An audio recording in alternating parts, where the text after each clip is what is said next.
Hello दोस्तों, अस्सलाम वालेकुम रहमतुल्लाहि व बरकातुहू। मेरा नाम है मोहम्मद अजीम। वेलकम आप सभी का हमारे यूट्यूब चैनल अजीम अरबिक नॉलेज पे।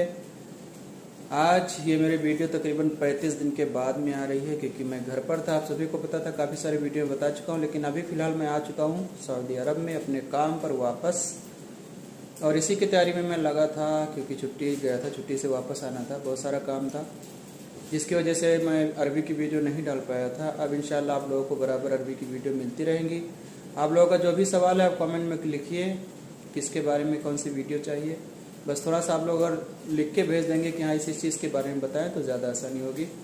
तो इंशाल्लाह आप लोगों को बराबर वीडियो मिलती रहेगी। आप लोगों से रिक्वेस्ट है कि वीडियो को ज़्यादा से ज़्यादा शेयर करें और चैनल को सब्सक्राइब ज़रूर कर लिया करें। आप लोग वीडियो अच्छी लगे तो उसको लाइक भी कर लिया करें।